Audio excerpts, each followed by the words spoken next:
Caracol Sostenible. Gabriel de las Casas. Gustavo Yepes.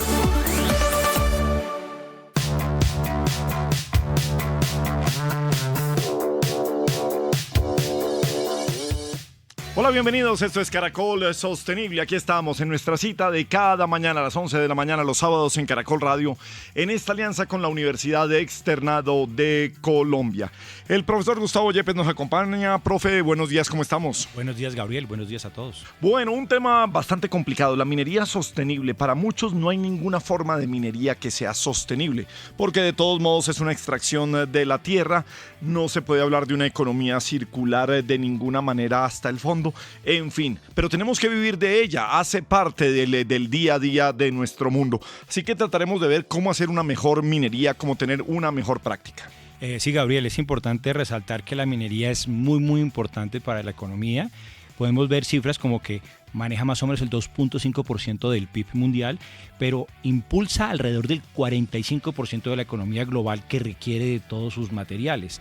También es muy importante pues, para el empleo, unos 13 millones, pues no es más o menos menos del 1%, pero sin embargo en algunas regiones pues, que es predominante es muy significativo. En nuestro país también lo es. Especialmente, aunque es solamente el 2% del PIB colombiano, pues que no es una cifra menor, maneja casi el 30% de nuestras exportaciones. Y también con los empleos directos e indirectos estamos hablando de más del 5% del empleo total. Pero como usted lo menciona, pues hay retos importantes y eso es lo que tenemos que discutir de alguna manera.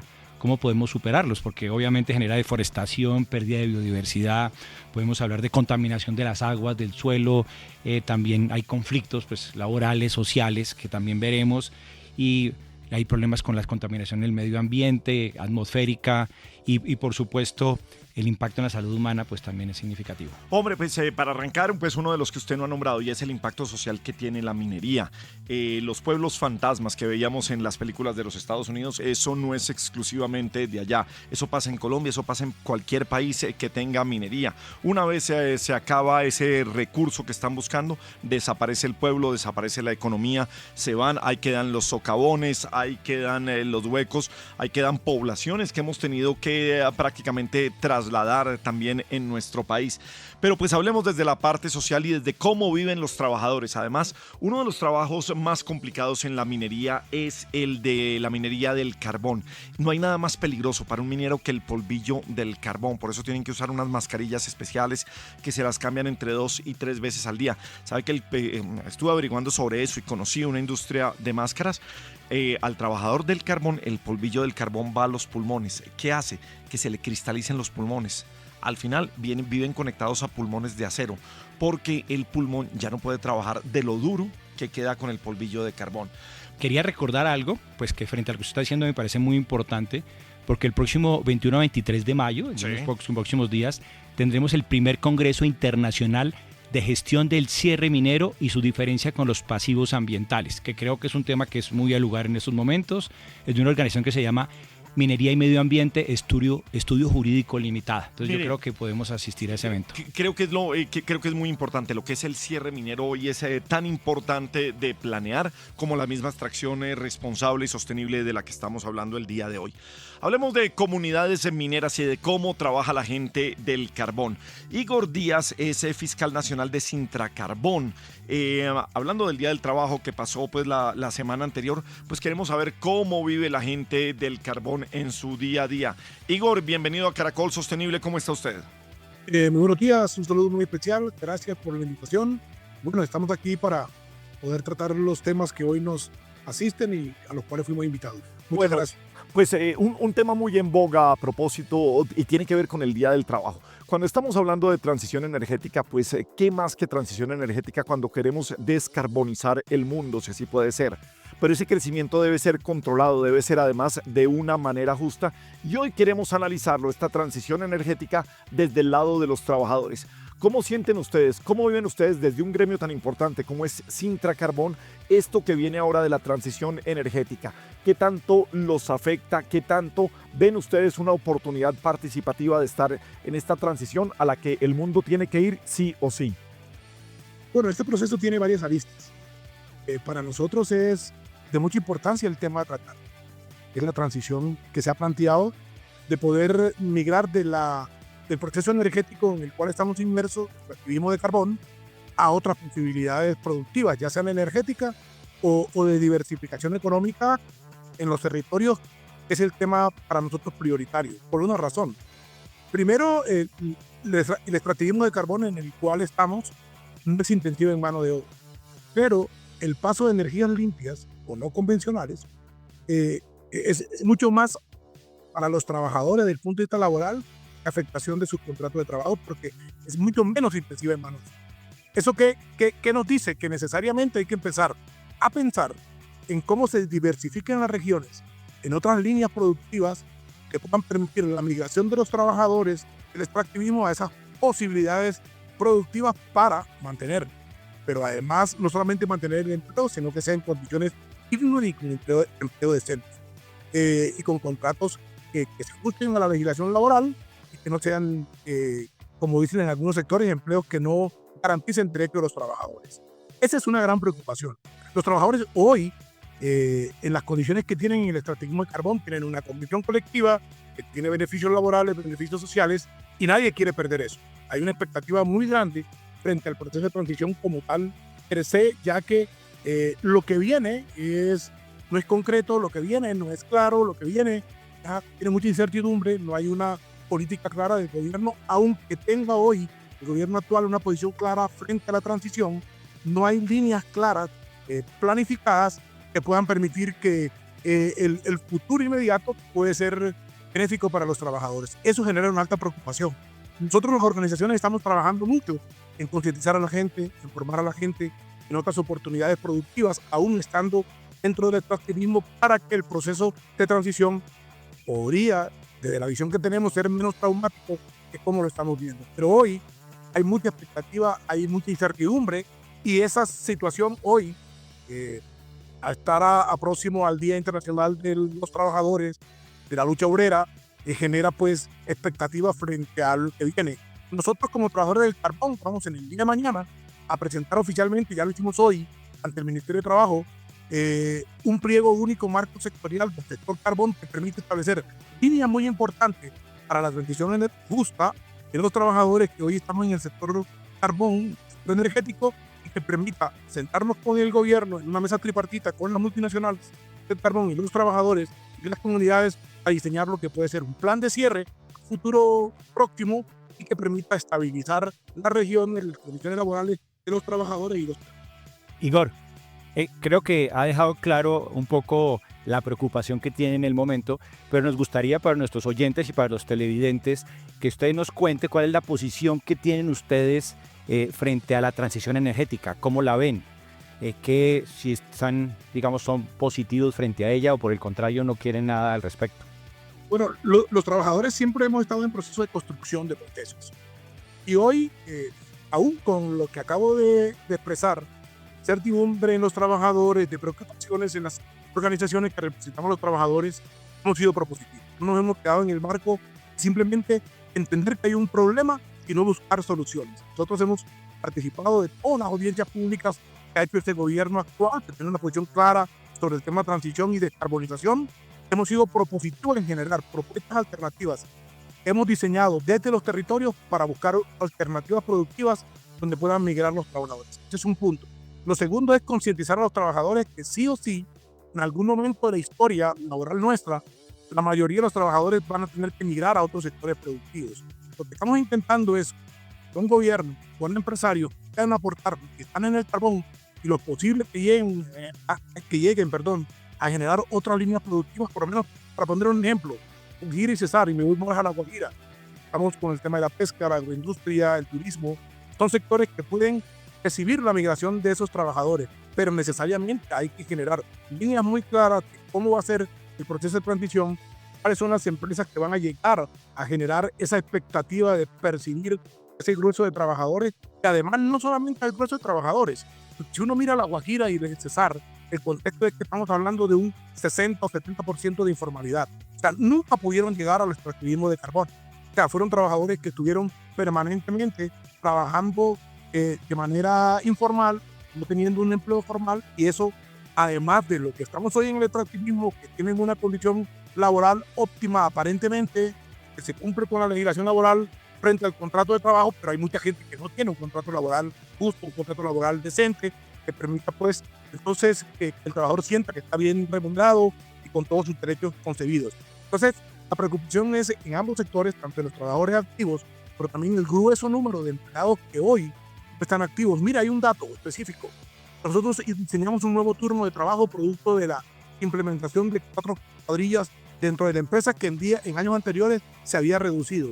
Y la posibilidad de empleabilidad que recibió la empresa donde laboro da datos de 25,000 trabajadores que buscaron una opción de trabajo, de la cual solo 700 pudieron ingresar para funcionar en el nuevo turno. O sea que estamos hablando de 24,000 oportunidades laborales que cabían en el extractivismo, pero que no pudieron ingresar a esa oportunidad laboral. Entonces eso nos da un panorama muy difícil por resolver, pero que necesariamente, y por eso los trabajadores estamos diciendo, la transición debe darse de manera justa, porque creemos que lo que hay hoy ha sido la posibilidad de que los trabajadores que tienen un empleo formal en nuestros territorios son casi que privilegiados, porque es mucha más el personal activo productivamente o laboralmente que no está cumpliendo una función formal, está en la informalidad, y eso también tenemos que corregirlo en este proceso de transición.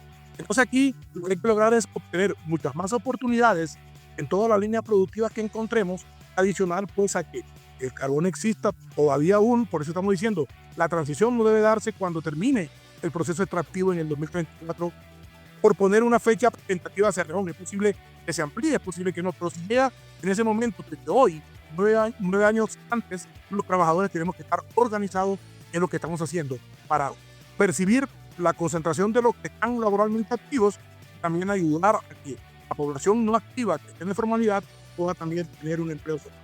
Estamos concentrados en el ODS número 8 de trabajo decente y crecimiento económico en una industria tan complicada como es la del carbón. Igor Díaz es de Sintracarbón y por eso estamos con él. Hace unos 10, 15 años que estábamos hablando de las plagas de la gripe aviar, del virus H1N1, pues nos encontrábamos que las mascarillas que estaban pidiendo a la gente que utilizara tuvieran que tener unas certificaciones, una NIOSH N95. Resulta que el polvillo del carbón puede tener el mismo tamaño o menor que lo que puede ser un virus. Así es la condición de los trabajadores y de quienes se enfrentan a esta minería extractiva. Y por eso le digo sobre el trabajo decente, ¿cuál puede ser la situación de los trabajadores en Colombia en la minería del carbón? En algo tan importante para el país, en la minería extractiva, ¿cómo son las condiciones de trabajo hoy?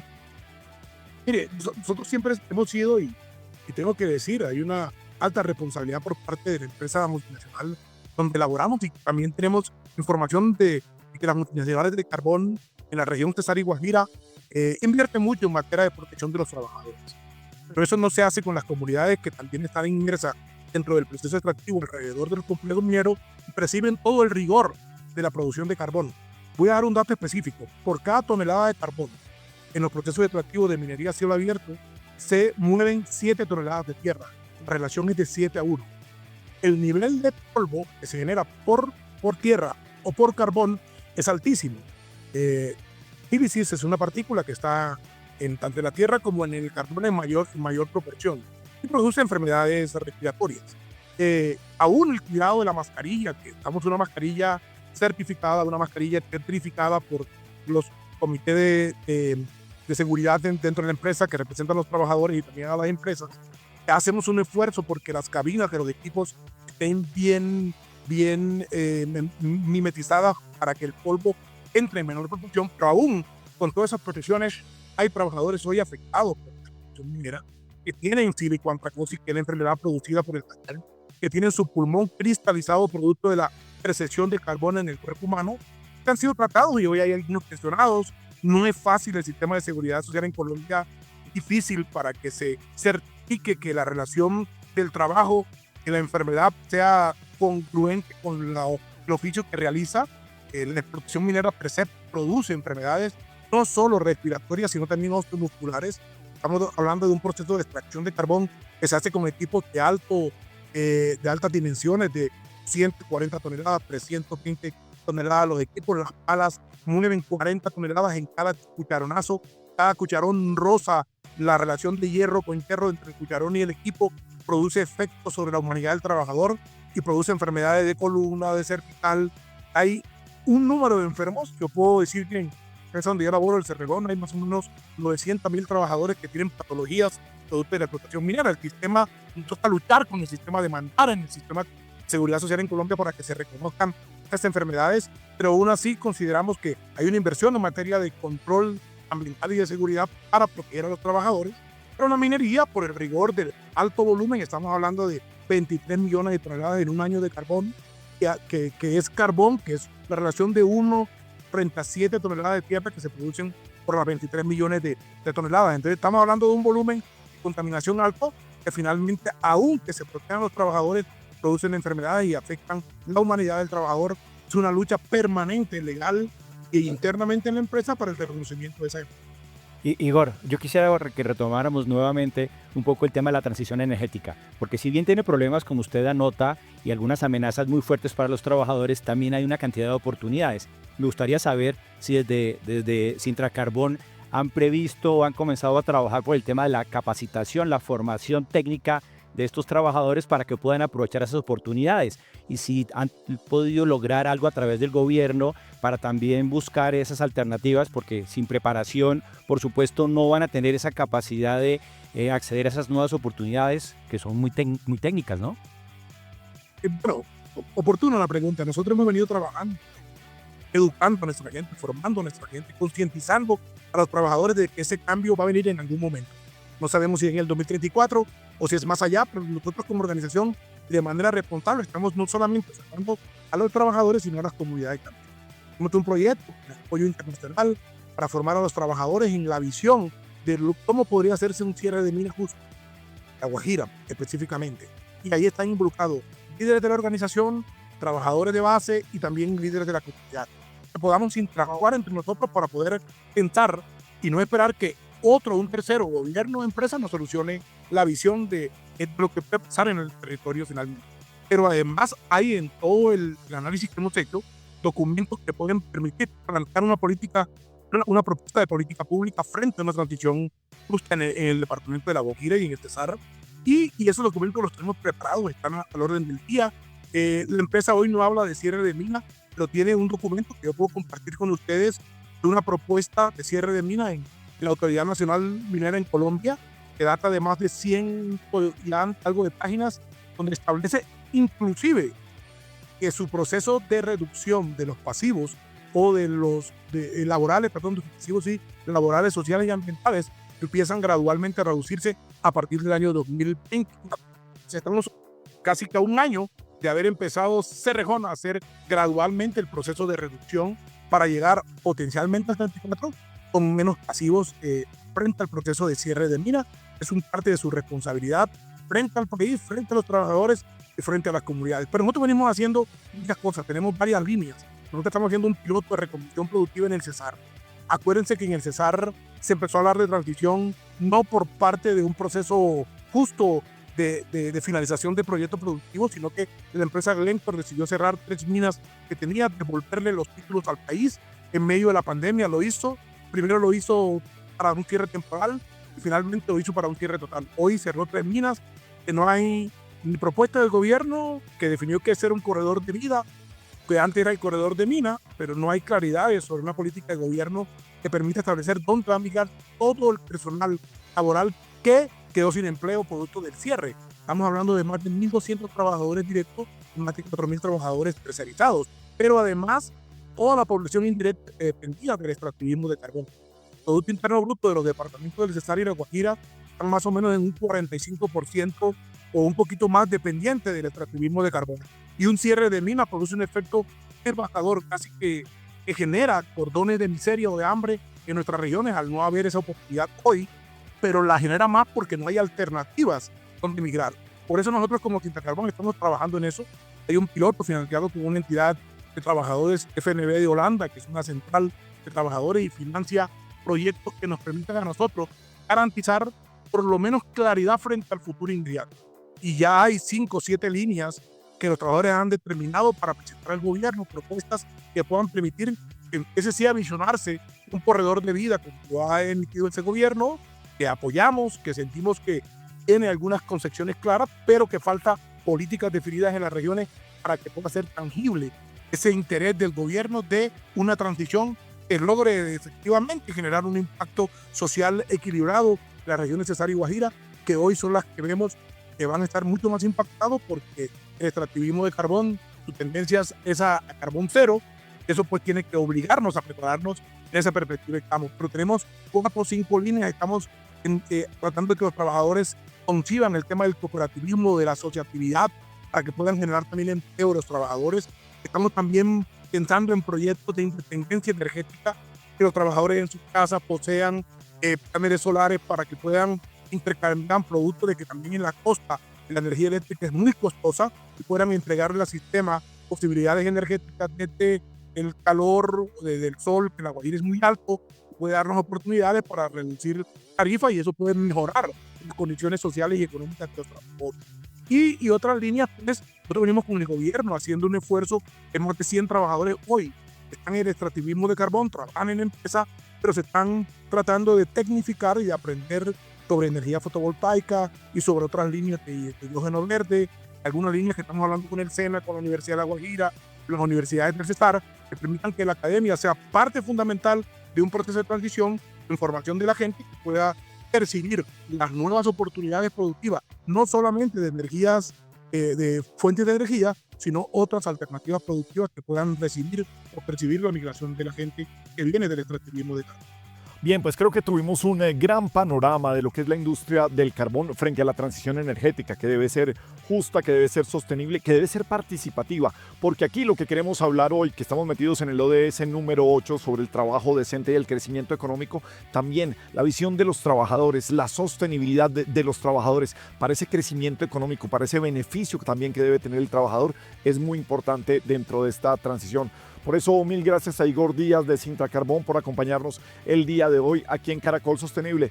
Un abrazo, Igor, y gracias y felicitaciones además porque ya tienen una visión de que sí hay que hacer una transición energética, pero hay que pensar también en el trabajador como parte de ese gran conjunto para salir adelante.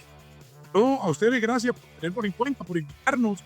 Yo creo que estos espacios son importantes para que conozcan también la voz de los trabajadores, de las comunidades, de las trabajadoras, porque nosotros hemos pensado en una transición justa, pero con inclusión de género, que la mujer sea parte fundamental de estos nuevos proyectos productivos. Y bueno, a la orden, y ojalá podamos tener más espacios de estos que permitan tener toda la información, conocer qué estamos haciendo y poder avanzar en conjunto y encontrar en ustedes, como periodistas, como espacios comunicativos, estas oportunidades. Muchas gracias, de verdad.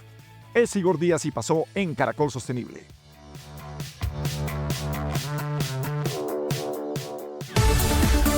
Caracol Sostenible en Caracol Radio.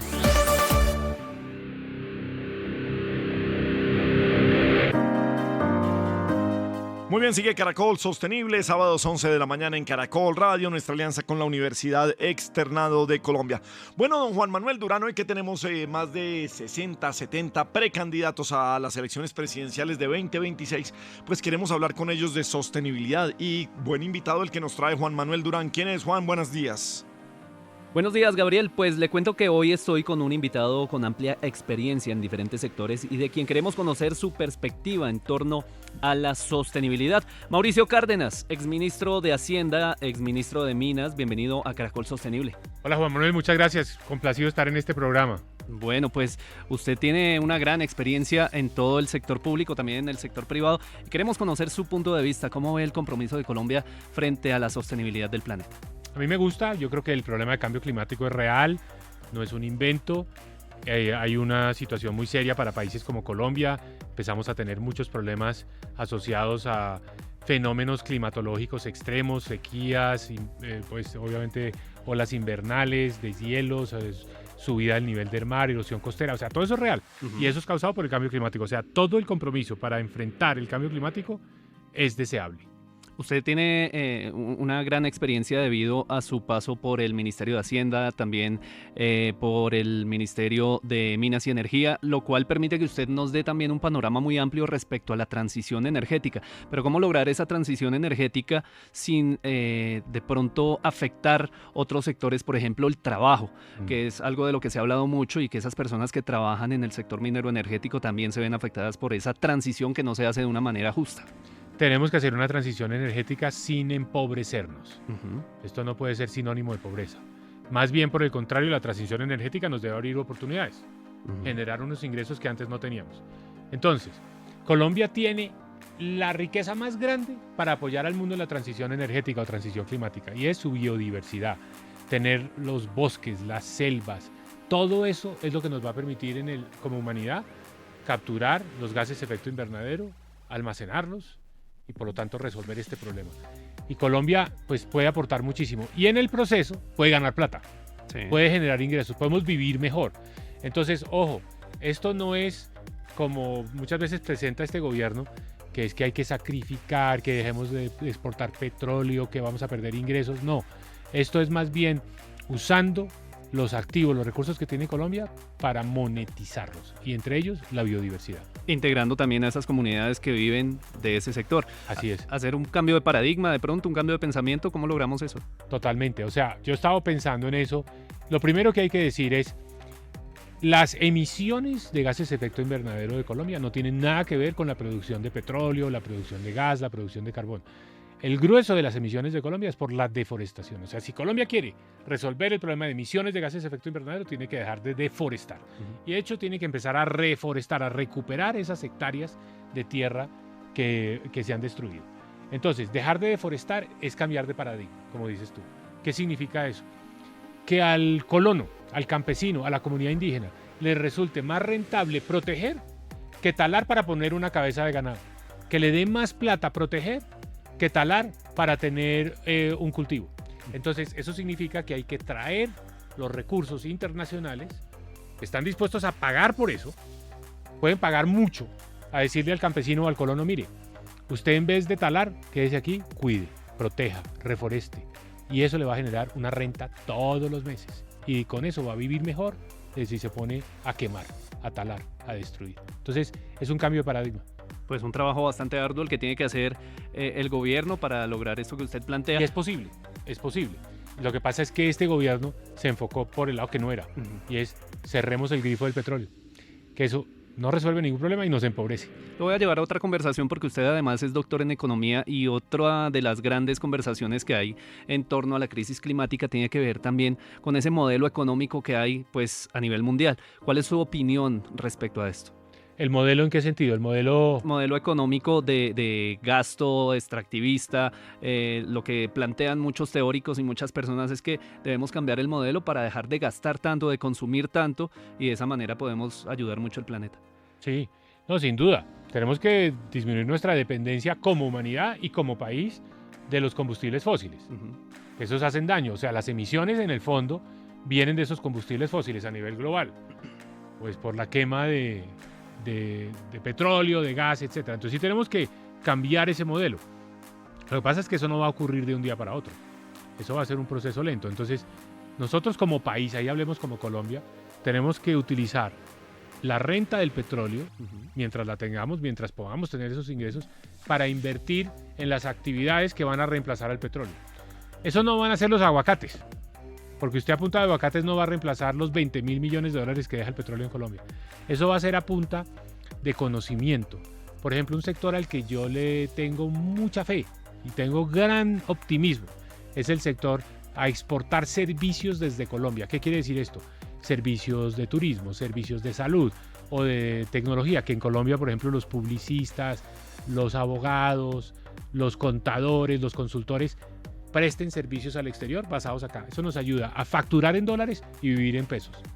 No tener que emigrar, sino más bien trabajar en Colombia. Ese es el futuro. Eso es lo que yo quisiera para Colombia. Eso requiere capital humano, talento, bilingüismo, acceso a estos mercados internacionales, pero hacerlo desde Colombia. Ya estamos incipientemente, los data centers, los call centers, hay personas que dan servicios de contabilidad, servicios de asesoría tributaria desde Colombia para el exterior. Yo creo que ahí está la gran apuesta para que nosotros logremos reemplazar en unos años, casi que décadas, al petróleo.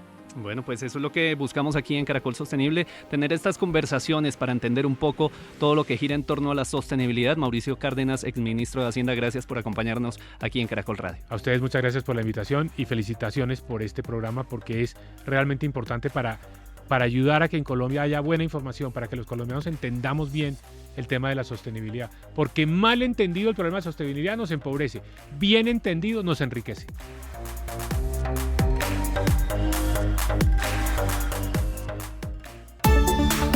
Ya regresamos con Caracol Sostenible.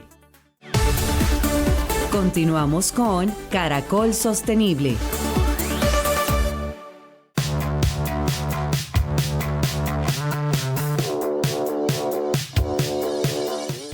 Muy bien, sigue Caracol Sostenible. Precisamente en esta alianza con la Universidad Externado de Colombia, hubo un foro en la Universidad Externado de Colombia, sostenibilidad en el sector minero. ¿Qué pasó allí y quiénes participaron, profe?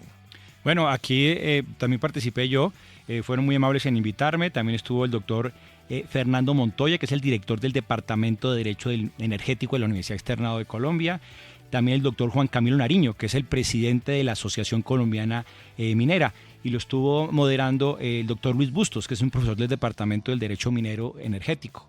Aquí estuvimos hablando en general de cuáles eran esos retos de la minería que usted estuvo mencionando, y me pareció muy interesante ver cómo cada vez más compañías están comenzando a hablar de estándares, a vincularse a estándares, y Colombia, según los resultados que pudimos discutir, está en un proceso bastante avanzado y muestra ejemplos significativos. Pues queremos llevarle lo mejor de este foro de sostenibilidad en el sector minero de la Universidad Externado de Colombia a todos nuestros oyentes hoy aquí en Caracol Sostenible. Doctor Yepes, yo sí le quisiera iniciar hablando con usted y pues principalmente nos dé su perspectiva desde la academia de ante todos estos avances de regulación que hay en temas de ASG, de RSE, todas estas directivas europeas que existen, en todo este movimiento que se está enfrentando, digamos, todas estas temáticas y las discusiones que se dan en cuanto a su utilidad y realmente su impacto sobre, digamos, la industria y sobre las comunidades y sobre todo el entorno y todos los stakeholders que las convocan. ¿Usted considera qué desafíos específicos se enfrenta el sector minero para alinear estas prácticas con estos estándares de transparencia y sostenibilidad? ¿Y cómo puede, digamos, la academia contribuir a esta brecha si usted considera que hay unas brechas en ese camino? Pues muy gracias. Pues Luis, pues muchas gracias. Pues es una pregunta pues muy interesante porque la Unión Europea especialmente ha comenzado a tener una cantidad de directivas o como proyectos de ley que se han determinado desde hace ya varios años. Todo comenzó, como para que tengan una referencia, en la Cumbre Río +20, donde como resultado de este ejercicio se presentó la idea de que la sostenibilidad fuera vinculante. Muchos países, incluyendo Colombia, se hicieron amigos del parágrafo 47, que era como esa motivación a que comenzaran a diseñar esas políticas públicas. Aquí en Colombia ya no pasó nada, a pesar de unos esfuerzos que se hicieron, pero la Unión Europea sí se comprometió y sacó la Directiva 95-2014, que obligaba a todas las compañías, o un número de compañías que comenzaron por más de 250 empleados, perdón, de más de 500 y luego bajó a 250 empleados, y otras adicionales como las que están en la bolsa y demás, a que reportaran sus desempeños no financieros. Eso recientemente cambia en el año 2022 con la ley de sostenibilidad, de reporte de sostenibilidad, o la directiva de reporte de sostenibilidad que se comenzó a funcionar en el 2023 y que todavía está en ese proceso de inicio para que las compañías lo comiencen a reportar bajo unos estándares que ellos mismos definieron. Estos estándares están, digamos, vinculados a los otros estándares internacionales como el GRI y otros.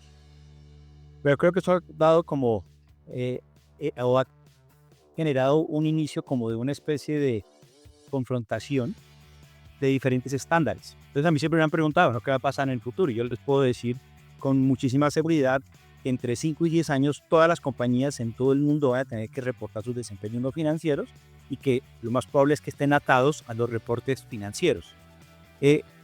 ¿Con qué estándar no sabemos todavía? Ese es el problema, pero ya cada vez es más claro que las DIF que se metieron en eso, con su nuevo sistema de doble materialidad, parece que son los que van a ganar. ¿Qué significa entonces ahora? Que las compañías no solamente van a tener que reportar sus desempeños no financieros, sino también van a tener que reportar los desempeños financieros de la sostenibilidad dentro de la compañía. Entonces creo que las compañías van a tener que prepararse muy bien y la industria minera colombiana, por supuesto que no va a estar fuera de esta necesidad de preparación.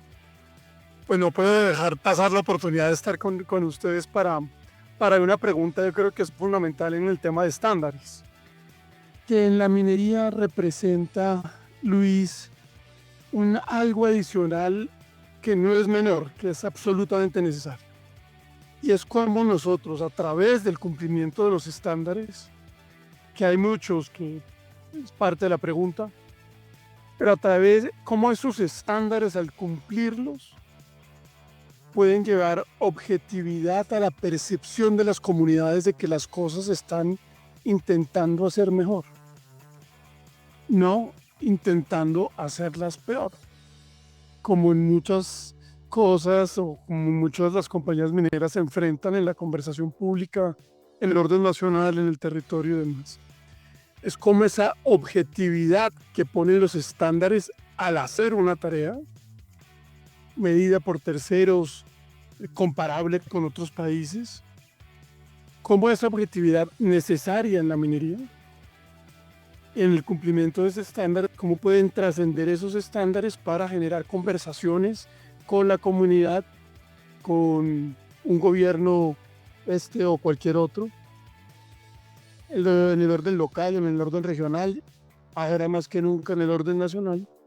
¿Cómo pueden contribuir a llevar conversaciones más objetivas también para hacer políticas más objetivas y para tener conversaciones públicas más objetivas?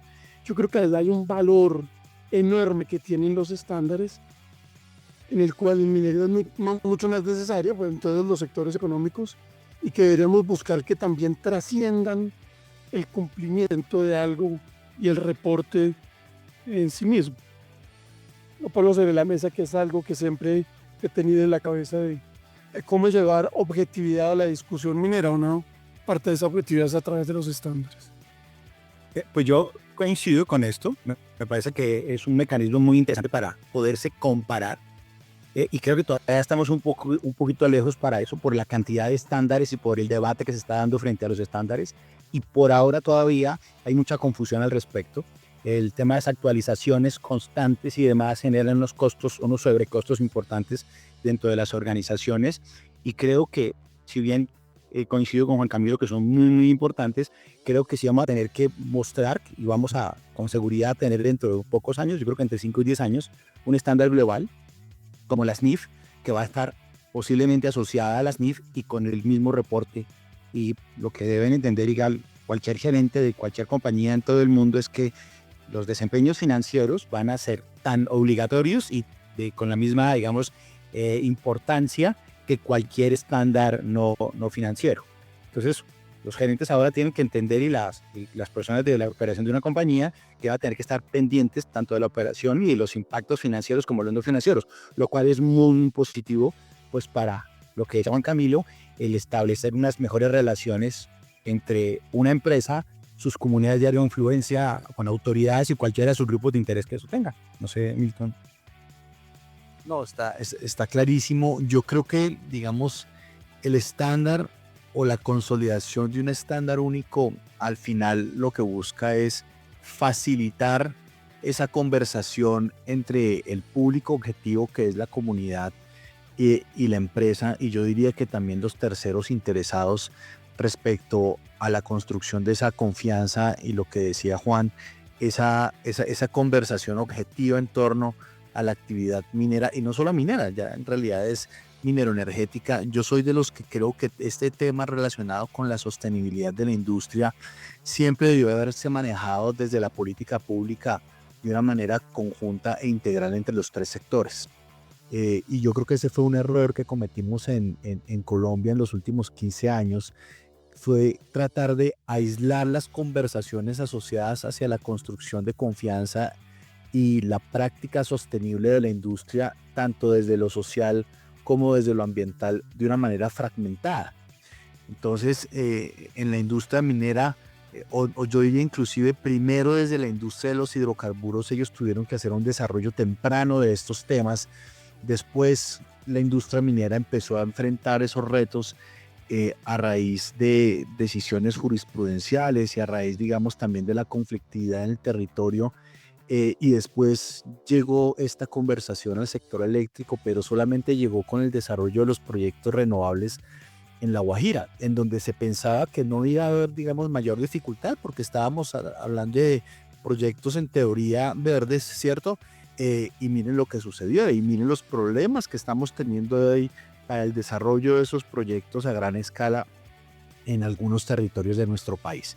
Y fue por eso, porque la discusión desafortunadamente se enfocó siempre de una manera fragmentada e independiente, y yo creo que por lo menos hoy en día, y aún menos en el contexto de la transición energética, donde todos los tres sectores están ya hoy directamente relacionados, pues estas conversaciones asociadas a la sostenibilidad se tendrían que haber manejado de una manera conjunta todos en la mesa. Gustavo destaca algo muy interesante, y es esa, cuando hablábamos principalmente en temas de derechos humanos y empresa, esa presión que existía desde el ámbito de mercados europeos para acceder a los mercados, de colocar estándares y casi que imponerlos, y hasta qué punto se hablaba de una especie de colonialismo que se hacía a estos mercados para tener que implementar esta la mala, ¿cierto? Y desde una visión, desde lo regional, también una presión de dar mejores resultados. Entonces, el gran debate acá es cómo la empresa queda como en la mitad de estas dos presiones, y lo que decía el doctor Juan Camilo, cómo llegamos a un diálogo que sin la empresa pues no tenemos responsabilidad social empresarial ni ningún tipo de este tipo de inversiones. En eso yo quería preguntarle a usted, desde lo gremial, aprovechando el tema, ¿qué se está haciendo? ¿Qué visión tienen? ¿Cómo están viendo este tema de la responsabilidad social y la ESG y todos estos estándares? Sí, y que yo creo que esto tiene tanto de largo como de ancho, pero entonces déjenme, como en la industria minera, así también en otros sectores económicos. Además de esos, por supuesto, cumplimientos, estándares, reportes y demás, hay unos estándares propios mineros, de la actividad minera per se. Que usted ahorita mencionó es si los estándares van a agruparse todos. Yo estoy de acuerdo, van a tender a agruparse. Entonces déjenme, yo les pongo, la industria minera tiene distintos estándares. Nosotros aquí en Colombia seguimos un estándar canadiense, que hoy siguen Australia, Canadá y otros tal vez 10 países en el mundo, que tiene 9 protocolos. Es tal vez el único sector en la economía colombiana que ha hecho un compromiso público de seguir un estándar y reportarlo, hacerlo transparente a las comunidades, transparente a las autoridades, y que vengan terceros a revisar si las compañías mineras colombianas, al calificarse, esas calificaciones son las adecuadas. Y esos terceros son los mismos que califican las operaciones mineras en Canadá, los mismos que califican las operaciones mineras en Australia o en Noruega.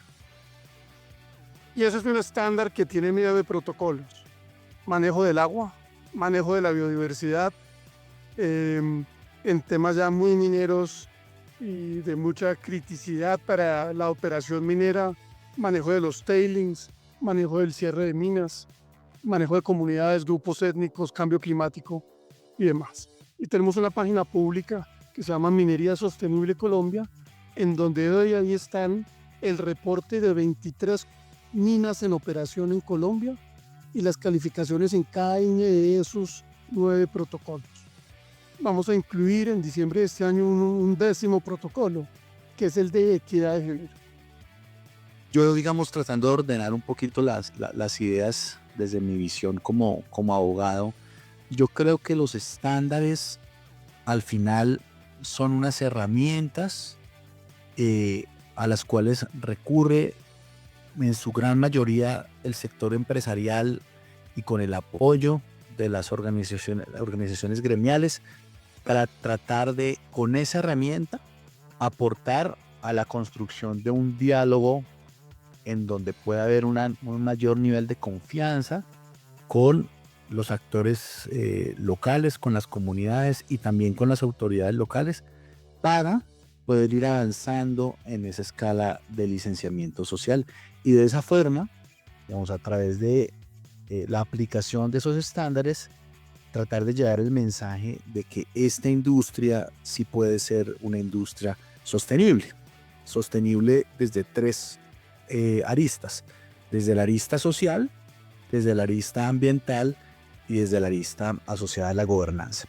Yo lo definiría, digamos, de esa manera, como una finalidad última, ¿cierto? Lamentablemente, digamos, el estándar o los estándares en general, digamos, yo puedo tener un estándar unificado, digamos, de un nivel de exigencia muy alto, o inclusive diferencial teniendo en cuenta el tipo de minería que esté desarrollando en sus escalas, dimensiones, inclusive también diferencial dependiendo del tipo de territorio en donde esté, etc. Sin embargo, cuando uno habla de la construcción de esa confianza con el territorio a efectos de poder efectivamente tener una aceptación de la industria minera como tal, pues yo tengo que trabajar en 3 frentes, que son los 3 drivers de la licencia social.